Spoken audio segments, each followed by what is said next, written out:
बिस्मिल्लाहिर्रहमानिर्रहीम। अस्सलाम वालेकुम नाज़रीन, आप देख रहे हैं दिला स्टार। मैं हूँ यासिर रशीद और स्टूडियो मेरे साथ मौजूद हैं सीनियर तजियाकार राना मोहम्मद अजीम साहब। नाज़रीन, पाकिस्तान तहरीक इंसाफ के चेयरमैन का बहावलपुर में जलसा, जिस जलसे में उन्होंने वही ऐलानात किए हैं लेकिन कुछ सख्त अल्फाज में किए हैं जो कल किए गए थे या फिर परसों के जलसे में किए गए। खान साहब जिनका लहजा कुछ धीमा हो चुका था, अब वो फिर तल्ख लहजा इख्तियार कर रहे हैं, लहजे में सख्ती आ रही है और वो अपने मुखालिफिन को ललकार रहे हैं। अवाम की हिमायत जो कम होने के दावे किए जा रहे थे उसके बरक्स अवाम की हिमायत अब भी बरकरार है। आने वाले दिनों के अंदर जहां पर एक तरफ फ़ज़ा में ये बातें गूंज रही हैं कि पाकिस्तान के अंदर इलेक्शन की तैयारियां की जा रही हैं और इस इलेक्शन के लिए वफाकी हुकूमत भी एक सेफ पैसेज ढूंढना चाहती है कि विन विन सिचुएशन हो सके, उसके ऊपर ज़्यादा दबाव ना आ सके और किसी तरीके के ज़रिए वो एक ऐसा नैरेटिव बना सके जिससे अवाम में कहीं ना कहीं पर उन्हें हमायत का कहीं उनसर दिखाई दे सके। तो दोनों तरफ ये बातें चल रही हैं, इसमें हकीकत क्या है और आने वाले दिनों के अंदर क्या गिरफ्तारियों के हवाले से वफाकी हुकूमत की जो प्लानिंग थी उस पर अमल दरामद हो सकता है या फिर हुकूमत उन इक़दामात से राह फरार इख्तियार करेगी और वो माहौल को मज़ीद कशीदा होने से बचाने में अमल दरामद इख्तियार कर सकती है। तो खान साहब के जलसे की आज कुछ आपको निकात सुनवाते हैं कि खान साहब ने किस अंदाज में अपने मुखालिफिन को ललकारा है, फिर उस पर मुफस्सल गुफ्तगू की जाएगी। ये जो हरबे इस्तेमाल कर रहे हो मेरे खिलाफ, आप समझ रहे हैं कि आपकी वजह से हम घबरा के पीछे हट जाएंगे। मैं आज आपको पैगाम देना चाहता हूँ, दीवार के साथ मेरी कमर लगा दी तो याद रखें कि मैं कॉर्नर टाइगर बन सकता हूँ। एक कॉल दूंगा, इस्लामाबाद में तुम्हें छुपने की जगह नहीं मिलेगी। मैं करीब पहुंचता जा रहा हूँ उस कॉल के लिए। लहजे में जो तलखी बड़ी है इसके पीछे कुछ ना कुछ तो वजूहात होंगी, क्योंकि वो धीमे लहजे में पहले ये पैगाम देते थे और खान साहब का एक मखसूस अंदाज है कि जब वो बात करते थे और बहुत संजीदा भी बात करना होती थी तो उस वक्त उनके चेहरे पर मुस्कुराहट होती थी, लेकिन आज उनका लहजा और उनके लहजे में आवाज़ का जो दबाव था वो बहुत ज़्यादा था।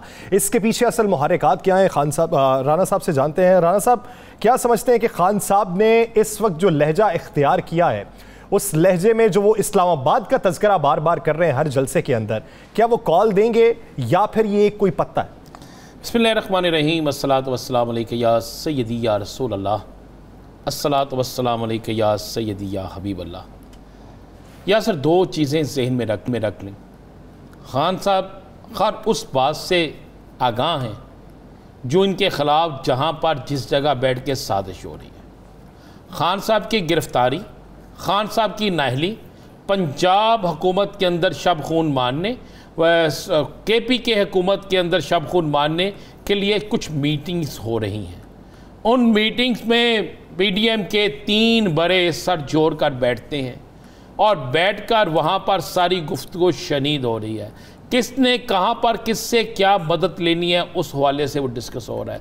किसने कहाँ पर किसके कितने लोगों को तोड़ना है, किसने किसको किस अदारे के ज़रिए, इलेक्शन कमीशन के ज़रिए किस तरीके से नाहल करवाना है, किसने किस तरीके से पंजाब के अंदर एक सियासी जमात के कुछ लोगों को नाहल करवाने के लिए या उनका नोटिफिकेशन कालादम कराने के लिए, उनका फैसला कालादम कराने के लिए क्या करना है, ये सारी ख़बरें खान साहब तक पहुँच रही हैं। मसलन मुस्लिम लीग काफ के हवाले से क्या कहाँ पर साजिश हो रही है, किस तरीके से उनको किस अदारे के ज़रिए कालादम करार दिया जाएगा या किस तरह फ़र्क किया जाएगा ताकि पंजाब हुकूमत उन्हें मिल सके, ताकि वो अपने एक रास्ते बना सकें। किस तरीके से KPK के अंदर कुछ लोगों पर गिरफ्त तेज़ करनी है, किस तरीके से खान साहब के ख़िलाफ़ एक शिकंजा तैयार करना है, वो नाहली का शिकंजा हो, वो गिरफ़्तारी का शिकंजा हो, वो उन पर मज़ीद मुकदमात का शिकंजा हो, वो इनके ख़िलाफ़ एक लॉबिंग हो, वो इनके ख़िलाफ़ एक कंपेन हो। ये सारा कुछ जो है खान साहब के नोटिस में है। अब बहुत से इदारों के अंदर बहुत से लोग ऐसे मौजूद हैं जो हर मूवमेंट की खान साहब को भी इतलात देते हैं। उसकी वजह है कि ये नहीं हो सकता कि आपने भी कि हर जगह सिर्फ आप ही आप हों, हर जगह पे कोई ना कोई मौजूद होता है। पुलिस के अंदर मौजूद हैं लोग, ब्यूरोक्रेसी में मौजूद हैं जो खान साहब को इतलात देते रहते हैं। मैं आपको एक बात बड़ी कन्फर्म बता रहा हूँ, खान साहब फाइनल राउंड खेल लें। वैसे आपस की बात है, यही सबसे तकलीफ दे उनके लिए बात है कि ना तो खान साहब अपोजिशन लीडर है ना हुकूमत का हिस्सा है, फिर भी उन तक वो अहम रिपोर्ट्स पहुंच जाती हैं। लेकिन खान साहब पाकिस्तान की सबसे बड़ी सियासी जमात के सरबराह हैं। खान साहब पाकिस्तान की 70% आबादी पर हुकूमत जिनकी है उस पार्टी के लीडर हैं। खान साहब के रूट्स जो हैं वो पहले से बेहतर हैं। खान साहब के जो लोग हैं उनके अच्छे रूट्स हैं या सर, बहुत अच्छे रूट्स हैं, और उन्हीं की वजह से ये बहुत से लोग परेशान हैं। क्या मुझे नहीं पता, अगर मेरे पास एक खबर हो सकती है, आपके पास हो सकती है, तो क्या वो खान साहब के पास खबर नहीं होगी? ये बाकायदा ये प्लानिंग की जा रही थी। जिस तरह आज मैं आपको, चले मैं खबर ये ब्रेक कर देता हूँ, खबर मैं आपको ये ब्रेक कर देता हूँ कि बाकायदा खान साहब के ख़िलाफ़ एक मीटिंग में ये फैसला हुआ है कि खान साहब को हर हाल में, जिसे कहते हैं, दीवार के साथ लगा दिया जाए। और उसके लिए एक सवाल हुआ कि जनाब खान साहब का तो प्रेशर बढ़ा है, अवाम उनके साथ है, तो फिर उन्हें कहा गया कि मुस्लिम लीग नून भी निकलती है बाहर और अवाम भी जो है वो मूव बनाती है, और अवामी मूव बनाने के बाद खान साहब जो, जिस पर उन्होंने बाकायदा मुस्लिम लीग नून ने आज फैसला कर लिया जलसे शुरू करने का। किस नजरिए के ऊपर? मेरी जी, किस बयानिए के ऊपर? वो बयानिए इस पे जाएंगे कि जनाब के हम जो हैं वो नंबर एक तो मुख्तलिफ अदारों पे तनकीद करेंगे, चले मैं आपको बता दूँ, जिसमें अदलिया सरे फहरिस्त होगी, उन पर तनकीद करेंगे ताकि खान साहब जो हैं उनको जो जायज़ रिलीफ मिलना है वो ना मिल सके। उसके बाद वो क्या करेंगे, वो मुख्तलिफ अदारों पे तनकीद करेंगे, साथ साथ वो ये कहेंगे कि जनाब इस महंगाई का ज़ुम्मेदार सिर्फ़ और सिर्फ जो है इमरान खान है, जिस पे वो तनकीद करेंगे जनाब के इमरान खान जो है वो सारे मामले का, अच्छा अवाम ने नहीं मानना, अवाम इनकी इन तमाम बातों को रिजेक्ट कर चुकी है, जो पंजाब के ज़िमनी इलेक्शन में सामने आ चुका है, जो कराची के ज़िमनी इलेक्शन में सामने आ चुका है, जो आइंदा जो अगर इलेक्शन हुए जिन 9 हल्कों में तो उसमें भी ये चीज़ें सामने आ जाएंगी। या सर ये बड़ी क्लियर सी, लेकिन इसके बावजूद उन्हें किसी तरफ से कहा गया है, यानी उनको PDM के कुछ रहनुमाओं ने कहा है कि नून लीग बाहर निकले, नून लीग बाहर निकल के बड़े जलसे करे, अपना मरकज़ पंजाब जो है उसको संभालने की कोशिश करे, वहाँ पर हम पहले अवामी ताकत का मुजाहरा करें और उस अवामी ताकत के ज़रिए अपनी फ़ज़ा जो है वो बेहतर बनाए, और ताकि दूसरी तरफ अगर हम खान साहब को खुड्डे लाइन लगा सकें या दीवार के साथ लगा सकें तो हमारे अवाम को नज़र आए कि नून लीग के पास भी एक अवामी कुव्वत है। देखिए पंजाब के अंदर तो पीपल्स पार्टी के पास कुछ नहीं है। इस लाहौर शहर में पीपल्स पार्टी का एक यूनियन काउंसिल का चेयरमैन जीता था, या सर एक, वो भी तहरीक इंसाफ में चला गया, वो 2 दिन पहले तहरीक इंसाफ में चला गया। पीपल्स पार्टी के पास तो है नहीं, मौलाना फजलुर रहमान साहब पंजाब में है नहीं, है तो मुस्लिम लीग नून है। अब मुस्लिम लीग नून जो है वो अपनी ताकत का, अवामी ताकत का मुजाहरा करने जा रही है। अब उनकी अवामी ताकत के मुजाहरों में कितने लोग आएंगे, कितना जोर पड़ेगा, लोग तो उन लोग देखें आप उन तमाम जलसों से मियां नवाज शरीफ खिताब करेंगे। मैं आपको ये कह रहा हूं, उन्हें लोग भी लाने का तरीका आता है। चलें जी, ले आएंगे लोग, सारा कुछ हो जाएगा। उनके जलसों से मियां नवाज शरीफ खिताब करेंगे, मरियम साहिबा उन जलसों को लीड करेंगी, ये सारा कुछ वो चलता जाएगा। लेकिन खान साहब जो हैं वो उन सारी बातों से आगाह हैं। खान साहब फैसला कर चुके हैं फाइनल राउंड का, और ये फाइनल राउंड आने वाला है, बल्कि फाइनल राउंड शुरू हो चुका है, फाइनल राउंड का फाइनल मरहला आने वाला है। या सर ये हुकूमत को भी पता है, ये जो हुकूमत है ना मौजूदा, उसको भी पता है कि 2 माह बाद, ठीक 2 माह बाद एक ऐसी तहरीक शुरू होगी जिसको ना तहरीक इंसाफ की होगी ना किसी और की, वो होगी अवाम की तहरीक, महंगाई से फिसे हुए अवाम की तहरीक। वो तहरीक होगी सैलाब ज़दगान जिनको कोई मदद नहीं मिली होगी, वो तहरीक होगी उन लोगों की जिनके बच्चे भूख से मर रहे होंगे, वो तहरीक होगी उन लोगों की जिनके बिल जो हैं इस कदर ज़्यादा होंगे कि वो बिल अदा करें या खाना खाएं, वो तहरीक उन लोगों की होगी जो जिनको मेडिसन भी मुयस्सर नहीं होगी। तो फिर वो तहरीक जो है वो हुक्मरान को इस तरह भाग के ले जाएगी जिसकी इंतहा कोई नहीं है। अब मुझे एक बात बताएं, क्या आपको नहीं पता कि क्या हालात हो रहे हैं? आज IMF की रिपोर्ट में सारे डिस्कस कर रहे थे, तो उन्होंने कहा इमरान खान ने अपना मुआहदा जो पूरा नहीं किया, उन्होंने ऐसे नहीं ऐसे किया, आपको ये सब कुछ करना पड़े।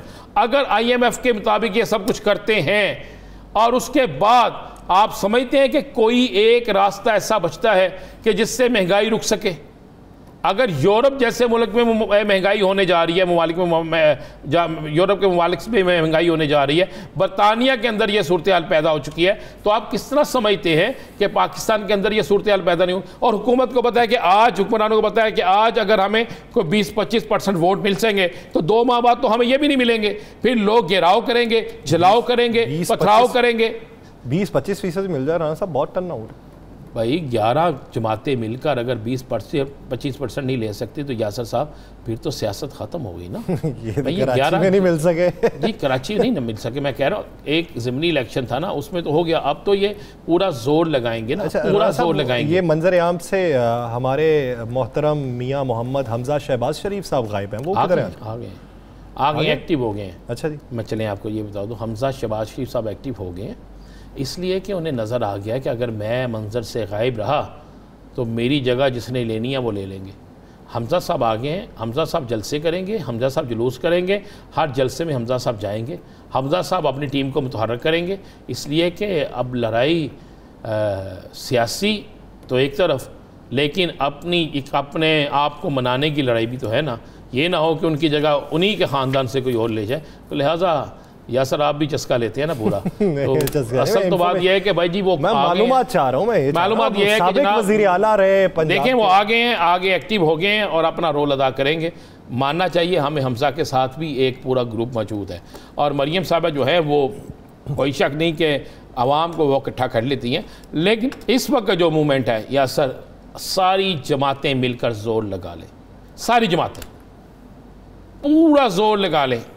इमरान खान जितना क्राउड, इमरान खान जितनी मूव ये नहीं बना सकते। अच्छा, अगर तो जलसे हो रहे हैं और प्लानिंग PMLN ने कर ली है तो फिर ये तो वाज़ेह इशारे हैं कि इंतखाबात जो हैं ये फरवरी तक हो जाएंगे। मैं आपको कह रहा हूँ, मैंने ये कल भी कहा था यासर, और मैंने तो आज भी अपने व्लॉग में कहा था कि तैयारी पकड़े इलेक्शन हो रहे हैं। भाई बात यह है कि जब इनको भी पता है कि 2 माह बाद लोगों ने ईंटें मारनी है, पत्थर मारने हैं, हलकों में जाने के काबिल नहीं रहेंगे, तो ये भी चाहेंगे ना वक्त से पहले इलेक्शन करा दें ताकि जो निगरान सेटअप आए सारा मलबा उस पर बढ़ जाए और हमारे ऊपर कोई चीज़ ना पड़े। ये इतने सियाने हैं, ये करने जा रहे हैं। लेकिन अब ये चाहे बाऊजी को बुला लें, अब चाहे ये जो मर्ज़ी कर ले, इमरान खान ने अपनी मूव बना ली है। देखें रिलीफ के मामले में एक बात ज़हन में रखिएगा, रिलीफ के मामले में भी हुकूमत पीछे रह जाएगी और ये KPK पंजाब, सिंध, बलोचिस्तान इन जगहों पे PTI ज़्यादा रिलीफ का काम कर जाएगी। उसकी वजूहात यह है कि ये लोग मैदान में हैं, वहाँ पर अब इक़्तिदार का नशा है। जिस मुल्क के अंदर एक बड़ी ज़िम्मेदार शख्सियत जो है उसके खामद कहेंगे पानी को लाठियों से आपने वापस करना है। बात है इस वक्त अगर आवाम में मकबूलियत चाहिए, अगर पाकिस्तान तहरीके इंसाफ के नैरेटिव को आपने कम करना है और ख़ुद को मकबूल करना है तो उसका सिर्फ एक आसान कुलिया है कि बिजली की कीमतों में कमी वाक़ हो, पेट्रोल की कीमत में कमी करें, अशियाए खुरनोश की कीमतों में कमी करें, तभी आपको आवाम की हिमायत हासिल हो सकती है। तो इस वक्त मुआशी आदादोशुमार को देखते हुए ये वफाकी हुकूमत के बस की बात दिखाई नहीं देती। तो फिर एडवांटेज किसको मिलेगा ये सभी जानते हैं। इसी सियासी मंजरनामे में मजीद भी बात करेंगे। सूबाई वज़ीर पंजाब अख्तर मलिक साहब हमें ज्वाइन करेंगे, कहीं नहीं जाएगा, स्टे विद अस।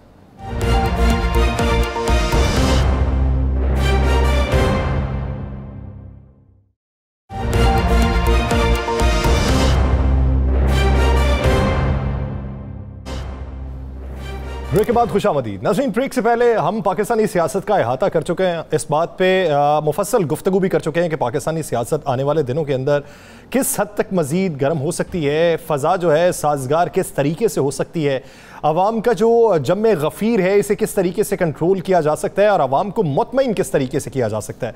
लेकिन एक तरफ जब प्रोपेगेंडा वफाकी हुकूमत की तरफ से है, वफाकी हुकूमत का एक अलग से नैरेटिव है, पाकिस्तान तहरीक इंसाफ का काउंटर नैरेटिव है, और फिर कहीं जाकर वफाकी हुकूमत उसको भी काउंटर करने के चक्कर में है। तो आने वाले दिनों के अंदर आप क्या समझते हैं कि इस सूरत हाल को मद्देनज़र रखते हुए पाकिस्तानी सियासत में इस्तेहकाम किस तरीके से आएगा, वो कुलिया कौन सा है, वो नुस्खा कीमिया कौन सा है कि जिस पर अमल दरामद होगा तो कहीं पर हालात साजगार दिखाई दे सकते हैं। इसी बारे में बात करने के लिए हमें ज्वाइन किया है सूबाई वज़ीर पंजाब अख्तर मलिक साहब ने। मलिक साहब बहुत शुक्रिया आपके वक्त का। मलिक साहब सबसे पहले बात कर लेते हैं, कल बात हुई कालाबाग डैम के हवाले से। वज़ीर आला पंजाब ने कहा कि अगर वो कोई बना सकता है तो वो इमरान खान साहब बना सकते हैं।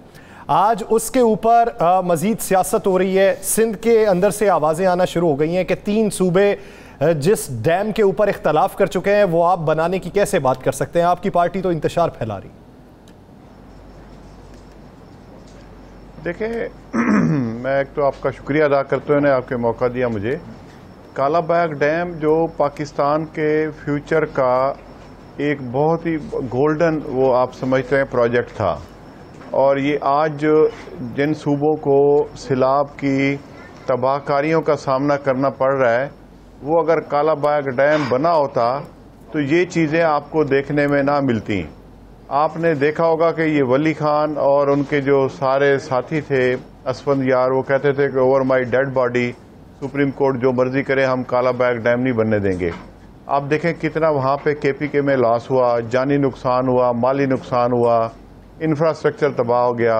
और सिंध वाले इस पॉलिटिक्स, इसी पानी पर पॉलिटिक्स करते रहे हैं कि सिंध के पानी में जब सिंध का पानी आएगा तो उसमें बिजली निकल के आएगी, तो वो इस तरह की नॉनसेंस वो बातें करते रहे कि वो ताकत ख़त्म होगी पानी की। और वो आज पूरा सिंध पानी में डूबा हुआ है। हमारा जो जनूबी पंजाब है, जो रिवर बेल्ट हमारा इंडस का है, वो भी सारा डूबा पड़ा है, हमारे 3-4 अजला। ये अगर प्लानिंग के साथ इसको हम डैम बना चुके होते तो आज ये कौम को ये दिन देखना ना पड़ता। सालों साल लग जाते हैं इंफ्रास्ट्रक्चर डेवलप करते हुए, सालों साल लग जाते हैं लोगों को अपने एसेट्स बनाते हुए, फिर 4-5 साल बाद एक ऐसा फ्लड आता है कि लोग बेचारे दर बदर हो जाते हैं और आलमी इमदाद के मुंतज़िर दिखाई देते हैं। जो इन्होंने बात की है चौधरी परवेज इलाही साहब ने, क्योंकि इमरान खान का कोई ज़ाती एजेंडा नहीं है। आप देखें कि पूरी आज पाकिस्तानी कौम, बल्कि पूरी दुनिया में जहाँ जहाँ पाकिस्तानी है, वो अपना फैसला दे चुके हैं कि इमरान खान पर वो पूरा एतमाद करते हैं। चौधरी परवेज इलाही साहब ने इस तनाजुर में बात की है कि पाकिस्तानी कौम जिस तरह 2 घंटे में अरबों रुपए इकट्ठे करके इमरान खान के हवाले कर देती है, जिस तरह 15 मिनट की कॉल पर पूरे मुल्क के सड़कों पर जमे गफीर अवाम का इकट्ठा हो जाता है, जिस तरह लोग इमरान खान पर एतमाद कर रहे हैं कि हुकूमतें सूबाई और वफाकी उनके खिलाफ होती हैं, लेकिन फिर भी अवाम वोट डालकर उनके कैंडिडेट्स को जितवाते हैं। आज अगर 9 सीटों पर इमरान खान खुद लड़ रहे हैं तो इनके हाथ पांव फूले हुए हैं सब लोगों के कि ये इमरान खान को कौन हराएगा। ये उन्होंने इस तनाजुर में बात की है कि अगर इसमें इमरान खान साहब थोड़ी एफर्ट करें, और इंशाल्लाह करेंगे, कि इसका जो पाकिस्तान का मुस्तकबिल है वो इन डैम्स के ऊपर डिपेंड करता है। इन्होंने बजाय लॉन्ग टर्म प्लानिंग करने के, इन्होंने महंगे बिजली के प्लांट लगाए जिनका खमियाजा आज पूरी कौम भुगत रही है। रोटी, या तो कौम रोटी खा सकती है या बिजली के बिल भर सकती है। इनके जो मामलात हैं, आप देख लें कि जो बिजली के रेट है वो 40 रुपए यूनिट तक जा पहुंचे हैं। आज लोग खुदकुशी करने पर मजबूर हो गए हैं। इन महंगे जो पावर प्लांट्स लगाए गए थे जिनमें बिलियंस की, खरबों की करप्शन की गई अपने मामलात सीधे करने के लिए, आज जिस इनको जो चोरों डाकुओं की इम्पोर्टेड हुकूमत, आप इनको देख लें, इनके अरबों के असासे दूसरे मुल्कों में मिल रहे हैं। मलिक साहब, कभी विकीलीक्स आ जाती है, कभी पनामा लीक्स आती है, तो ये मामलात हैं। मलिक साहब, एक और बड़ी तनकीद शुरू इन्होंने कर दी है कि इमरान खान जलसे कर रहा है और हर जलसे में 19-20 करोड़ रुपया खर्च होता है, और इमरान खान अगर वो फंड रेजिंग पे पैसे लगाए, सलाबजदगान को दे तो बेहतर होगा, और इनकी सलाबजदगान की तरफ कोई तवज्जो नहीं। आप मुल्तान में बैठे, रोज़ाना आप आज खान साहब भी गए हुए थे आपके जनूबी पंजाब के इलाकों में, आप भी जिस दिन से ये फ्लड आया वहीं पे मौजूद हैं, तो क्या वाकई पंजाब हुकूमत तवज्जो नहीं दे रही, या पंजाब हुकूमत बाकी हुकूमतों से ज़्यादा तवज्जो दे रही है? देखें, हमारे 3 अजला मेन इफेक्ट हुए हैं।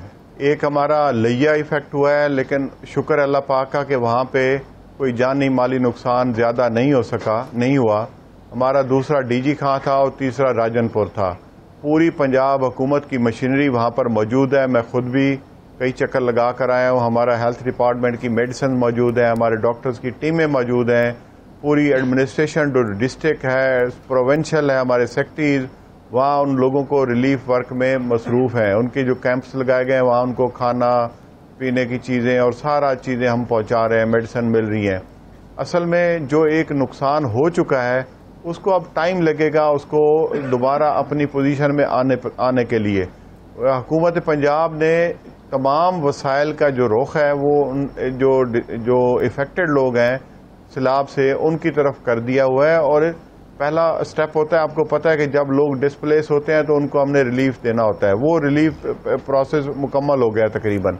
अब उनकी रिहेबिलिटेशन है, उनके घरों का वो तखमीना लगा रहे हैं जिसके जितना नुकसान हुआ है हुकूमत उनको सपोर्ट कर रही है, और इंशाल्लाह उनका एक पैकेज बना दिया गया है और उस पर जल्द अमल दरामद शुरू हो जाएगा। जैसे पानी उतरेगा तो ये लोग इंशाल्लाह इनको दोबारा अपने घरों में दोबारा ये आबाद मलिक साहब, एक और बड़ी तनकीद हुई वो टेलीथॉन के ऊपर, लोगों याद होगा कि टेलीथॉन के ऊपर लोगों ने बात ये की कि आप 2 घंटों में इतने अरब रुपए जमा कर सकते हैं, आप तो एक दिन टेलीथॉन करें तो पाकिस्तान का तो कर्जा भी उतार सकते हैं। वो कहते हैं ये सारा कुछ ज़बानी जमा खर्चा है। हुकूमत पंजाब के अकाउंट्स में कितनी रकम मौसूल हुई है अभी तक? देखिए, हमारी ये तहरीक है, हमारी तहरीक का जो एक दिन नहीं है, ये हमारा कंटिन्यूस प्रोसेस है। जितने हमारे जलसे हो रहे हैं खुद अपने जेब से कर रहे हैं। जहां भी आप चले जाएं, कहीं से हुकूमत का 1 रुपया हम नहीं खर्च कर रहे, टोटल अपने जो हमारे पीटीआई के दोस्त हैं वो कर रहे हैं। और पीटीआई के दोस्त ही हमेशा ये जो हमारा रिलीफ वर्क होता है, जो डिज़ास्टर की लोग मुतासर होते हैं, उनके लिए पीटीआई के लोग ही ज़्यादा इसमें बढ़ चढ़ कर हिस्सा लेते हैं। आपको ये तारीख बता सकती है कि जितना लोग पीटीआई के साथ मुंसलिक हैं वो इन रफाई कामों में सबसे आगे हैं। इनको तो तौफीक ही नहीं हुई। ये जो हमारे चोरों डाकियों की इम्पोर्टेड हुकूमत है, कोई अपने तरफ से 1000 रुपये की भी कोई कंट्रीब्यूशन कर दे किसी बंदे का। आपने सुना है ये जितने बैठे हैं, आप सिंध वालों को देख लें, बजाय उनको रिलीफ देने के ये दौरों पे गए हुए हैं। ये हमारे प्राइम मिनिस्टर, जो क्राइम मिनिस्टर जिनको कहते हैं, जब सैलाब आया हुआ था तो ये कतर के दौरे पर गए हुए थे। बाकी लोग स्पीकर साहब का रूस और ये इधर अपना अमेरिका बैठे हुए थे। और ये जो दौरे कर रहे हैं, इनको तो एहसास ही नहीं है। हमारा पीटीआई का ना कोई वफद बाहर गया है, ना हमारी केपी की हुकूमत से, ना पंजाब हुकूमत से, ना हमारे वफाक के कोई बंदे बाहर गए हैं। हमारे इमरान खान साहब एक दिन रात एक किया हुआ है। आज सुबह वहाँ पे लोगों के साथ थे, शाम को भावलपुर में जलसा था। इस पे किसी का कोई बर्डन नहीं है, किसी की कोई लायबिलिटी नहीं है, ये अपने लोगों के पैसे हैं। हम रहा जो 5 अरब और 20 करोड़ का, वो 5 अरब 20 करोड़ जिन लोगों ने कमिट किया है वो उनके पैसे आगे हुए हैं। और इंशाल्लाह उसका जो तरीकाकार है वो भी पाकिस्तान तहरीक इंसाफ बनाकर देगी। इन क्राइम मिनिस्टर और इनकी टीम को हम दे दें, वो तो खा जाएंगे। इन पे कौन इतबार करता है? ये आप देख लें, महीना हो गया है इनके अकाउंट। सुनने में आ रहा है कि इसी महीने में इलेक्शन की डेट अनाउंस होने जा रही है। फवाद चौधरी साहब भी कह रहे हैं, खान साहब का भी यही कहना है। बिल्कुल। आप चूंकि सियासत में बड़े इन हैं, खान साहब के करीब भी हैं, और जिस वक्त खान साहब की गिरफ्तारी का शोर मचा तो आप फौरी मुल्तान से टीम लेके अपनी पहुंचे भी, तो उन लोगों में है जिनका बड़ा करीबी तल्लक है। तो आप देख रहे हैं वाकई के इलेक्शन इसी महीने में अनाउंस हो सकते हैं? देखें, ये खान साहब को कहते थे कि यू टर्न लेते हैं। अब इनका यू टर्न इससे बड़ा क्या हो सकता है? 3 साल ये शोर मचाते रहे कि ये हमारी असम्बलियां नाजायज हैं, ये हमारे जितने ओहदेदार हैं ये नाजायज हैं। अब जब इनका एक का बेटा वजीर आला बन गया था नाजायज तौर पर, एक का बेटा जो है वो वजीर खारजा बन गया, एक का बेटा जो मौलाना साहब का वो वजीर बन गया, तो यही असम्बलियां जायज भी हो गई। और इन्होंने इतना बड़ा यू टर्न लिया। 3 साल शोर मचाते रहे कि हम इलेक्शन चाहते हैं, इलेक्शन चाहते हैं। जब पाकिस्तान तहरीक इंसाफ खड़ी हो गई कि आओ जी इलेक्शन करते हैं, तो ये इलेक्शन से भाग गए हैं।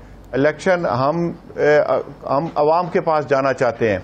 अवाम को अख्तियार है अल्लाह ताला के बाद कि किसको वो मसनद पर बिठाना चाहते हैं। हम अवाम से फैसला लेना चाहते हैं। अवामी जमात है। आप देखें, जहां पर जिस जिले में जाते हैं, पूरा जिले का जिला वहां पर खान साहब के इस्तकबाल के लिए आ जाता है।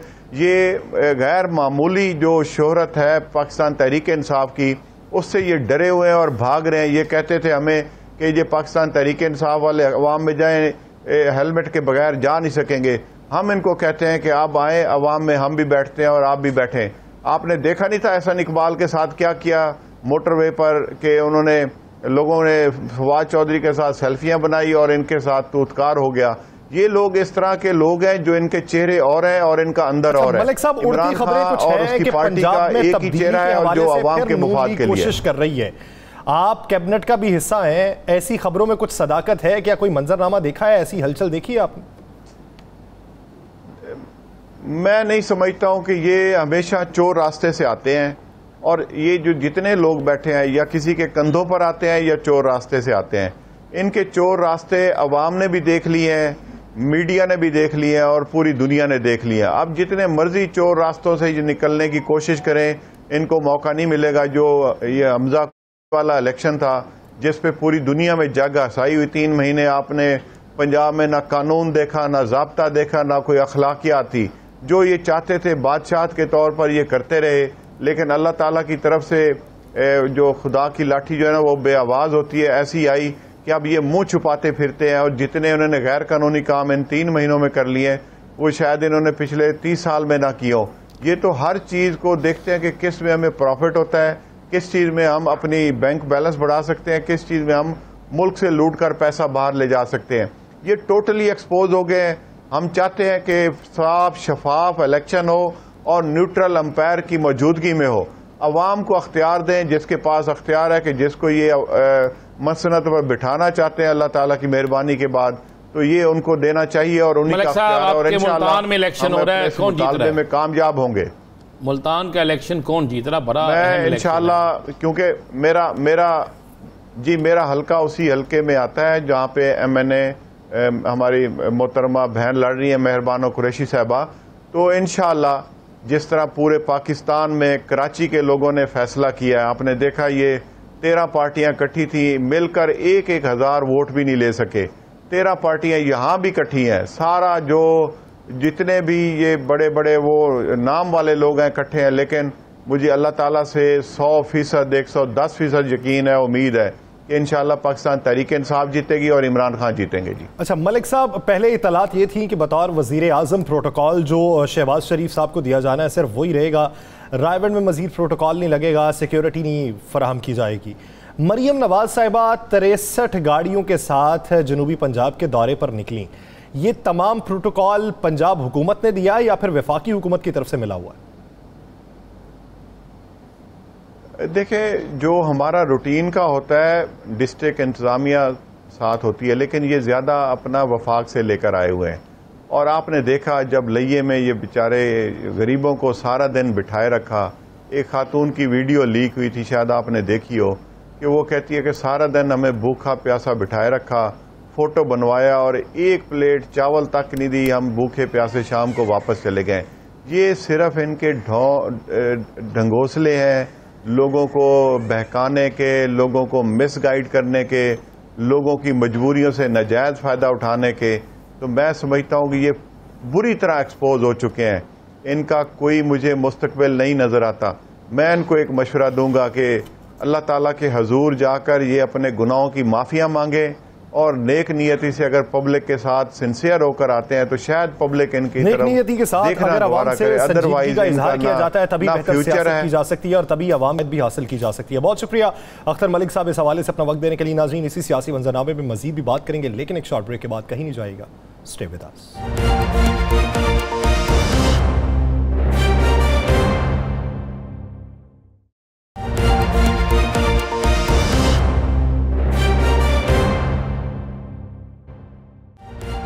ब्रेक के बाद खुशामदीद। नाज़रीन, इस वक्त सैलाब की मौजूदा सूरत हाल क्या है? पाकिस्तान का सियासी मंजरनामा जो है, जो बातें गर्दिश कर रही हैं उनमें हकीकत क्या है? आने वाले दिनों के अंदर अपोजिशन का किरदार क्या होगा? हुकूमत का किरदार इस वक्त क्या जा रहा है? अपोजिशन क्या नज़र रखती है? इसी बारे में बात करने के लिए हमें ज्वाइन किया जमात इस्लामी के सीनियर रहनुमा सेनेटर मुश्ताक अहमद साहब ने। मुश्ताक साहब, बहुत मशकूर हैं आपके वक्त के। मुश्ताक साहब, अपोजिशन में भी होते हुए आपकी जमात ने वो काम किया सैलाब मुतासरीन के लिए जो हुकूमत भी ना कर सकी अपने इतने बड़े वसाइल के बावजूद। आपके जो कारकुनान थे वो शहर शहर जाकर उन्होंने सैलाब मुतासरीन की मदद की और इस तरीके से की कि उसकी नमूदो नुमाइश भी ना हो सके। इस पर आपकी जमात, आपके वो कारकुनान जो हैं वो खिराज तहसीन के मुस्तहिक हैं। क्या समझते हैं सैलाब के हवाले से हुकूमत के इकदामात किस हद तक बेहतर हो सकते थे मौजूदा वसाइल को इस्तेमाल करते हुए? बिस्मिल्लाहिर्रहमानिर्रहीम। बहुत शुक्रिया जी। बिल्कुल ये बात ठीक है कि अलखिदमत के कारकुनान ने गैर मामूली काम किया है और रेस्क्यू और रिलीफ का मरहला जो इस वक्त जारी है इसमें उनके जो कारनामा हैं वो गैर मामूली हैं और इंशाअल्लाह रिहेबिलिटेशन भी इसी तरह जारी रखेंगे। मैं इनको खराज तहसीन पेश करता हूँ। ये हमारे असल हीरोज़ हैं, ये मुहसिनीन हैं। और इसी तरह की बाकी जो तंजीमें हैं जिन्होंने रिलीफ और रेस्क्यू के इस पूरे काम में हिस्सा लिया है और जो NGOs हैं, मैं उन सब को खराज तहसीन पेश करता हूँ। वो सब गैर मामूली काम उन्होंने अंजाम दिया है। रियासत और हुकूमत तो नज़र नहीं आती, यह तो वो NGOs हैं और फलाही काम करने वाले इदारे हैं जिन्होंने इस कैलेमिटी में, इस आफत में आवाम को संभाला है। दूसरी बात, जहाँ तक हुकूमत की सैलाब के हवाले से मनसूबबंदी का ताल्लुक है तो वो तो पूरे पाकिस्तान देख रहा है कि कहीं नज़र नहीं आ रहा। आप देख लें खैबर पुख्तनख्वा हुकूमत को देख लें कि वहाँ पे कोहिस्तान में 5 नौजवान 5 घंटे इंतज़ार करते रहे एक ही घर के, कोई उसको नहीं बचा सका। इसी तरह 5-6 नौजवान जो हैं वो अपर दीर में इसी तरह 5-6 घंटे इंतज़ार करते रहे, हर दरवाज़ा उन्होंने खटखटाया, कोई बचाने के लिए नहीं आया और वो भी दरिया बुर्द हो गए। इसी तरह आप देख लें कि अभी तकरीबन 10वें हफ्ते में यह सैलाब दाखिल हो गया है सिंध में, और 10 हफ्ते के बाद भी सिंध की सूरत हाल उसमें आप देख रहे हैं कि अवाम के माल, उनके इमलाक और उनकी जानें उसी तरह गैर महफूज हैं। तो कोई प्लानिंग नज़र नहीं आ रही, हालांकि पहले से ये प्रिडिक्शंस थी कि इस दफ़ा गैर मामूली मानसून होगी, कोई उनके लिए पेशबंदी नहीं की गई। फिर जब यह कैलेमिटी वाक़या हो गई उस वक्त भी हुकूमत और हुकूमती इदारों का रिस्पांस बहुत पुअर रहा, और फिर बिलखसूस सिंध के अंदर तो ये 10 हफ्तों के बाद पहुंचा हुआ है। तो 10 हफ्ते तक तो आपको मोहलत मिली हुई थी वफाकी हुकूमत को और सिंध की हुकूमत को कि वो कम से कम बचा सके, लेकिन नहीं कर सके। आप देख लें डैम टूट गए, बलूचिस्तान के अंदर डैम टूट गए, उसके हिसाब किताब होना चाहिए कि ये कौम के पैसों से जो डैम बन गए हैं टूट गए, और वो आफत के अंदर और कैलेमिटी के अंदर उन्हें इजाफा किया। इसी तरह सिंध के अंदर बंद टूटे, जो मुअस्सर लोग हैं, जो बड़े लोग हैं, उन्होंने अपनी ज़मीन और अपने इमलाक को बचाने के लिए बंद तोड़ दिए हैं और आवाम को पानी के रहम करम पर छोड़ दिया है। तो मैं समझता हूं कि हुकूमत का रिस्पांस जो है, हुकूमत की इदारों का रिस्पांस, वो पेशबंदी के हवाले से हो, वो कैलेमिटी को रिस्पांस देने के हवाले से हो, और वो अब रिस्क्यू के हवाले से वो बहुत पुअर रहा है, और लोगों की तकलीफ में, लोगों के मसाइल में इस हुकूमत की इदारों ने इजाफा कर दिया है। मुश्ताक अहमद साहब, आप क्या समझते हैं पूरी दुनिया ने पाकिस्तान की इमदाद की बेइंतहा पैसा पाकिस्तान को आ रहा है, ये सैलाब, ये सारे मामला, अभी आपने डैम की बात भी की। 2 सवाल है, क्या आप समझते हैं कि ये तमाम जो इमदाद मिल रही है ये मौजूदा हुकूमत जो है इससे मुनसिफाना तरीके से लोगों तक पहुंचा सकेगी? और दूसरा, मुझे जो सबसे बड़ा सवाल है उसका जवाब दीजिएगा, क्या आप नहीं समझते कि कालाबाग डैम अगर बना होता तो आज ये आफत ना आती? देखें, जहां तक इमदाद की बात है, मैं तो समझता हूं कि अगर ट्रस्ट डेफिसिट इन हुक्मरानों का ना होता, ट्रस्ट डेफिसिट, आप देखें कि वजीर आला बलूचिस्तान के अकाउंट में एक पैसा भी जमा नहीं हुआ है।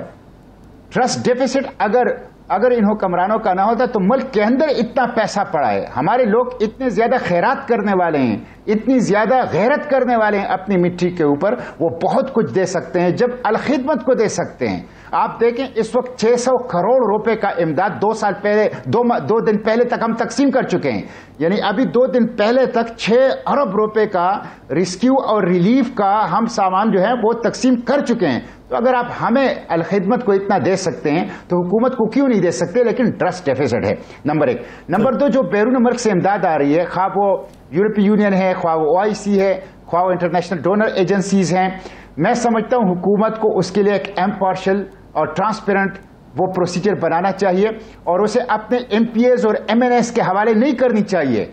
इससे पॉलिटिकल पॉइंट स्कोरिंग करना और पॉलिटिकल माइलेज लेना जुल्म होगा, और ये सैलाबज़दा आवाम के जख्मों के ऊपर नमक पाशी होगी।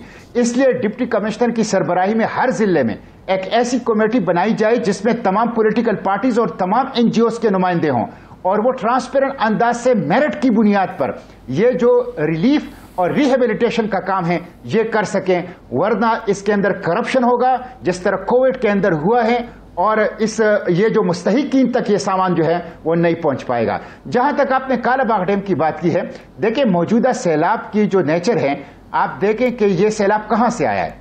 ये सैलाब बलूचिस्तान आप कालाबाग डैम से कैसे बचा सकते थे? ये जो बलूचिस्तान, तकरीबन पूरा बलूचिस्तान, 30-40% बलूचिस्तान तो अभी तक एक्सेसिबल नहीं है, कालाबाग डैम का इसमें कोई रोल नहीं है। इसी तरह आपका जो DG खान का रुतकुही निजाम है, वो सबसे ज्यादा नुकसान तो राजनपुर में और DG खान में उसने किया है। मैं डैमों के खिलाफ नहीं हूं, डैम बनानी चाहिए, हमारे वाटर टेबल गिर रहा है, हमारी पर कैपिटा जो पानी की जरूरत है वो 5 गुना कम हो गई 1947 के मुकाबले में। लेकिन मैं समझता हूं कंसेंसस क्रिएट करना चाहिए, कालाबाग डैम के ऊपर सुई अटकाकर और डैम भी ना बनाना, ये जुल्म है।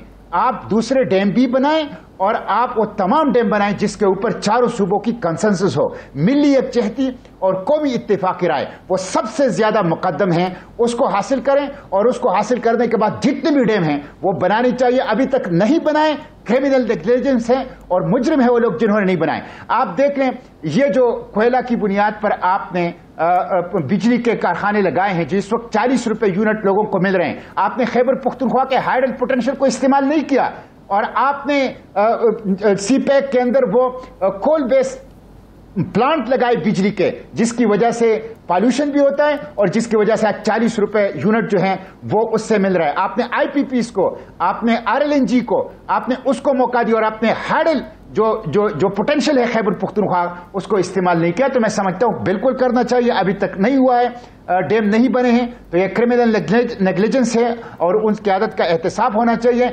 लेकिन इत्तेफाक राय, नेशनल कंसेंसस यह मुकद्दम है, सिर्फ एक डैम के ऊपर सुई नहीं अटकानी चाहिए। पाकिस्तान के अंदर सैकड़ों डैम की फेजिबिलिटी बन चुकी है, उनके ऊपर जो इत्तेफाक राय मौजूद है उससे तो आगाज करें, उसको तो पहले बनाएं। सही, आप ये कहते हैं कि किसी एक के ऊपर नुक्ता नहीं अपना अटकाना चाहिए, मजमूई तौर के ऊपर वो चीज़ों को देख के फिर फैसला किया जाना चाहिए। मुश्ताक साहब, हमारे वज़ीर आज़म साहब का ये कहना है कि पीएम रिलीफ फंड जो है उसका ऑडिट होना चाहिए। आप समझते हैं कि ऑडिट जो है वो ट्रांसपेरेंसी को यकीनी बना सकता है? देखें, ऑडिट तो कोविड का भी हुआ है और पता है कि उसमें कितना करप्शन हुई है, बहुत बड़ी करप्शन। तो क्या हुआ? कुछ भी नहीं हुआ। देखें, ये तो एक ऐसे वादे हैं और दावे हैं कि जिसके जरिए से ये लेजिटिमाइज करना चाहते हैं और जस्टिफाई करना चाहते हैं अपने इस काम को कि अपने पार्टी लीडरशिप के जरिए से और एमपी और एमएनएस के जरिए से ये जो फंड है सैलाब ज़दगान के लिए इसको इस्तेमाल कर सकें। ऑडिट तो होगा, ऑडिट तो हर हुकूमती पैसे का जो कौमी खजाने में आया है, कौम की अमानत है, उसका ऑडिट होगा, इंटरनल ऑडिट होगा, एक्सटर्नल ऑडिट होगा, उसको पब्लिक किया जाएगा। ये कोई ऐसी बात नहीं है जो गैर मामूली हो, ये कोई ऐसी बात नहीं है जो पहले से ना हुई हो, ये तो पहले से भी हो रहा है। असल चीज ये है कि इसका इस्तेमाल ट्रांसपेरेंट बनाएं। ऑडिट इंटरनल, एक्सटर्नल और पब्लिक करना ये पहले भी होता है, इसका इस्तेमाल ट्रांसपेरेंट बनाएं और ट्रांसपेरेंट इस्तेमाल के लिए तमाम स्टेक होल्डर्स को, जिसमें तमाम पॉलिटिकल पार्टीज हैं, जिसमें खुसूसन वो एनजीओज हैं जिनको तजुर्बा है, जो असल स्टेक होल्डर्स हैं जिन्होंने काम किया है, वो सबको मिला के कंसेंसस की बुनियाद पे, मेरिट की बुनियाद पे, न कि बंदर बांट की बुनियाद पे। आप देख लें, जनूबी पंजाब के अंदर यह स्कैंडल आया है कि वहां पे लोगों को पैसे दिए जा रहे हैं 20,000 रुपए और उनसे दस्तखत किए जा रहे हैं 20,000 रुपए पे, उनको दिए जा रहे हैं 18,000 रुपए।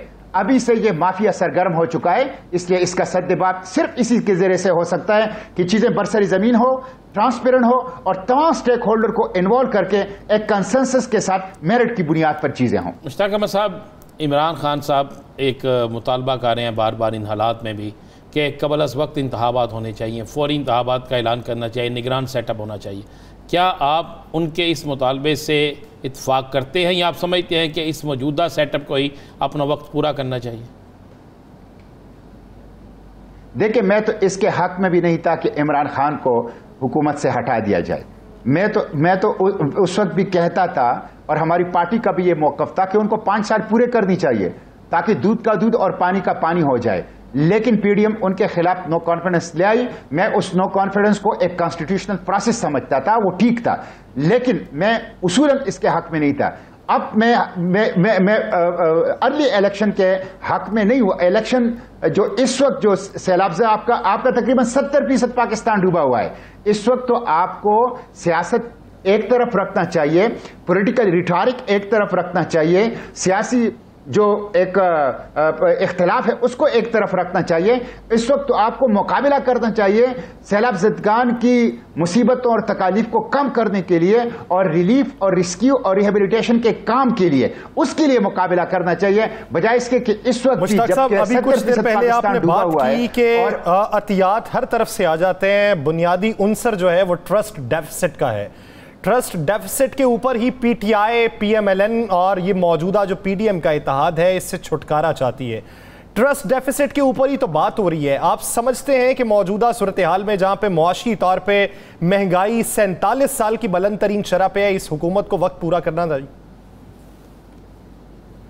ट्रस्ट कॉन्फिडेंस क्या महमूद खान खैबर पुख्तनख्वा के वजीर आला का है?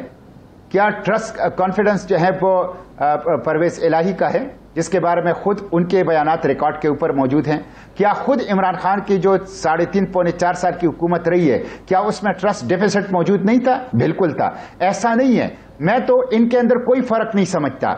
देखें, पीडीएम हो या पीटीआई हो, IMF के पास वो भी जाते थे, ये भी जा रहे हैं। प्रोटोकॉल कल्चर उनका भी था, इनका भी है। करप्शन वहां भी हुई है। आप IPPs को देख लें, आप शुगर स्कैंडल को देख लें, आप पेट्रोल स्कैंडल को देख लें, आप गंदम स्कैंडल को देख लें, वहां भी हो रहा था, यहां भी हो रहा है। इसी तरह जो पार्लियामेंट को बेतौकीर करना और ऑर्डिनेंस के जरिए से हुकूमत चलाना, ये लोग भी करते हैं, वो भी करते थे। तो इनके अंदर कोई फर्क नहीं है। इनके अंदर जो इख्तिलाफ है वो सिर्फ कुर्सी के ऊपर बैठने का है। एक कहता है मैं कुर्सी पर बैठना चाहता हूं इख्तिदार की, दूसरे कहते हैं मैं बैठना चाहता हूं। ये इख्तिदार की जंग है। बाकी इनकी पॉलिसियों में, इनकी तर्ज हुक्मरानी में, इनके एजेंडे में साहब, जब आप चाहते हैं कि करप्ट हैं दोनों जो हैं इख्तिदार में रहे हैं, करप्ट हैं, इस वक्त सारे करप्ट हैं, तो फिर इस करप्ट जो माफिया है इससे निजात के लिए रास्ता तो नए इंतखाबात ही है ना। फिर हम उसको क्यों इतना वक्त दे रहे हैं कि मजीद वो करप्शन करें? मैं ये कह रहा हूं कि यही तो वो होता है कि जब आप मिड टर्म इंतखाब करते हैं तो जो करप्ट लोग होते हैं, स्टेटस को के हामी लोग होते हैं, उनको आप दोबारा सियासी शहीद बना के कौम के ऊपर मुसल्लत करते हैं। मैं कहता हूं PTI 5 साल पूरी करती ताकि एक्सपोज हो जाती, पता चल जाता कि कहां है वो 50 लाख घर, कहां है वो 1 करोड़ नौकरियां, कहां है वो 200 अरब डॉलर जो इन्होंने स्विस अकाउंट से पाकिस्तान लाने थे, कहां वो गवर्नर हाउसेस को यूनिवर्सिटीज बनाना, वजीर आजम हाउस को यूनिवर्सिटी बनाना, कहां है वो कहां है वो वजीर आजम का साइकिल के ऊपर अपने दफ्तर जाना, एक्सपोज हो जाता, पता चल जाता। लेकिन PDM ने उनको वक्त से पहले इख्तिदार से हटा के उसको सियासी मजलूम बना दिया। 5 साल की वो कारकर्दगी अवाम के सामने होती तो अवाम बेहतर फैसला कर सकती थी। वो वक्त मुद्दत हुकूमत की पूरी हुई होती तो फैसला बेहतर हो सकता था, और अभी इसी वजह से वो नहीं हो सका। बहुत शुक्रिया मुश्ताक अहमद साहब इस हवाले से अपना वक्त देने के लिए। का मानना यह है कि हुकूमत अगर अभी PDM की मौजूद है तो PDM को वो अरसा मुकम्मल कर देना चाहिए ताकि अवाम तक कारकर्दगी तो पहुंच सके। राना साहब, IMF की रिपोर्ट के बाद एक आखिरी सवाल, IMF की रिपोर्ट के बाद आप क्या समझते हैं कि हुकूमत की प्लानिंग क्या होगी? देखिए, हुकूमत की प्लानिंग जो है मैं आपको बता रहा हूँ, फिर हुकूमत जो है वो खुद चाहती है कि अब हम सियासी शहीद हो जाए और सियासी शहीद होकर चले जाए। वो कैसे? वो ऐसे कि उन्हें पता है कि 2 माह बाद पाकिस्तान के अंदर महंगाई का तूफ़ान आने वाला है। बिजली के 300 यूनिट इन्होंने कर दिए जी, 300 यूनिट से के ऊपर कोई सरचार्ज नहीं लगेगा। उसके बावजूद भी कितने % लोग हैं जो इसको मानेंगे, कितने % लोग हैं जो इस चीज़ पे खुश होंगे। उसके बाद पेट्रोल की कीमतें हैं, उसके बाद दीगर मामलात हैं, सब्ज़ियां कंट्रोल से बाहर हैं। आने वाले दिनों में आपके यहाँ पे किल्लत पैदा होने की वाली है, आटे की किल्लत पैदा होने वाली, आपके यहाँ पे दीगर चीज़ों की, कपाह आपकी ख़त्म होगी, कपाह, उसके बाद सब्ज़ियाँ आपकी ख़त्म होगी, चावल आपकी यहाँ पे 400 से 500 रुपये किलो में जाने वाले हैं। तो जब ये सारी चीज़ें ऐसे हालात में होंगी और उसके बाद जो 70% आप पाकिस्तान के हिस्सा कह रही हैं कि बिल्कुल तबाह हो गया है, उनके वहाँ पर आप समझते हैं कि ये बिल्कुल ठीक तरीके से वहाँ पे काम कर सकेंगे? नहीं हो सकेगा। अब वो घर जो बेहतरीन बना हुआ था वो चाहेगा मेरा घर उसी तरह बने, वो नहीं बन सकेगा।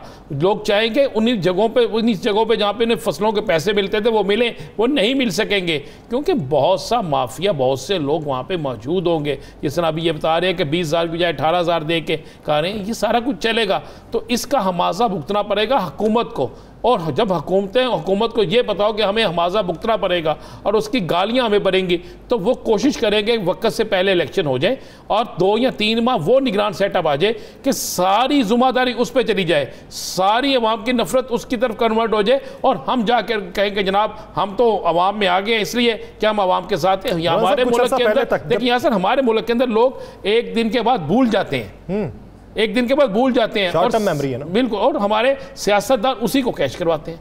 इसलिए मैं आपको कह रहा हूं कि ये ऐसा ही होगा। कुछ अर्सा पहले तक बातें ये भी थी कि 70% निगरान हुकूमत के सेटअप के ऊपर काम भी हो चुका है, नाम भी फाइनल हो चुके हैं, वो किधर गए? सारा कुछ हो चुका है, अभी तो काफ़ी इंटरव्यू जारी भी हैं, बड़ी रौनक लगी हुई है। जिस जगह पे इंटरव्यू हो रही है ना, बड़ी रौनक लगी हुई है और बहुत से नाम जो हैं वो आ रहे हैं, और बड़ा एक फेवरेट नाम सिंध से भी है। अच्छा, और दूसरी दफ़ा उसको मौका मिलने वाला है, बस मैं ये बता दूँ। सही, यानी आप ये समझते हैं कि आने वाले दिनों के अंदर सियासत में मज़ीद तेज़ी आने वाली है और सेटअप भी तब्दील होने वाला है। सेटअप तब्दील में फ़ायदा किसको होगा ये तो वक्त में इंतज़ार करने के बाद ही पता चल सकता है। नाज़रीन, द लास्ट से मुझे और राना अज़ीम साहब को दीजिए इजाज़त। अपना बहुत सा ख्याल रखिएगा। अल्लाह ने के बाद।